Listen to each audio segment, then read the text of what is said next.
హల్లెలూయా, దేవునికి స్తోత్రం. హాగర్ని దేవుడు ఆశీర్వదించాడా లేదా? ఎప్పుడు ఆశీర్వదించాడు?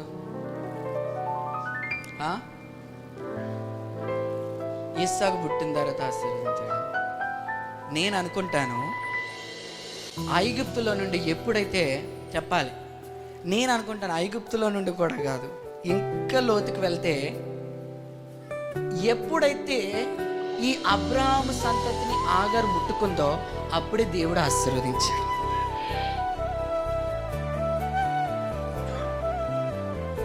అంతేంటారా? నేనైతే అదే నమ్ముతా. ఐగుప్తులో నుండి వచ్చింది చూడండి. ఎందుకు ఐగుప్తు వచ్చి పంపించేశాడు? ఎందుకు పంపించేశాడు? యాగారు కూడా వాళ్ళలో ముట్టేసుకుంది. ఇప్పుడు వాళ్ళకి సంబంధించింది, వాళ్ళు ముట్టుకున్నది ఏది కూడా చెప్పాలి, చెప్పండి, వద్దు వాళ్ళతోనే. ఎప్పుడైతే అబ్రాహాము సంతతిని ముట్టుకుందో చెప్పాలి, అబ్రాహాముని ఎప్పుడైతే ముట్టుకుందో అప్పుడే దేవుడు ఏం చేశాడు? అబ్రాహాం భార్యని ఎప్పుడైతే ముట్టుకుందో, సారాని ఎప్పుడైతే ముట్టుకుందో అప్పుడే దేవుడు. ఎందుకంటే అభిషిక్తుని ముట్టుకున్నవాడు అభిషిక్తుడు అవుతాడు, పరిశుద్ధుని ముట్టుకున్నవాడు పరిశుద్ధుడు అవుతాడు, నీతిమంతుని పట్టుకున్నవాడు నీతిమంతుడు అవుతాడు.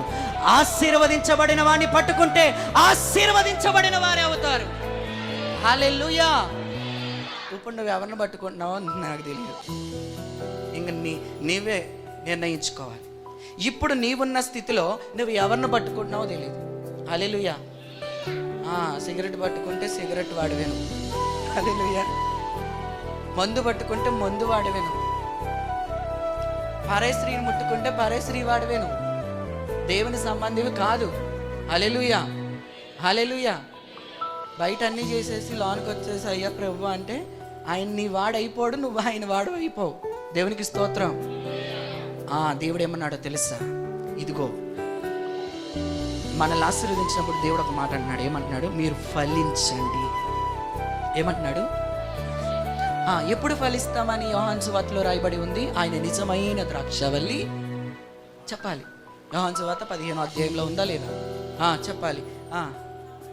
ఆయన నిజమైన ద్రాక్షవల్లి, మనము చెప్పాలి.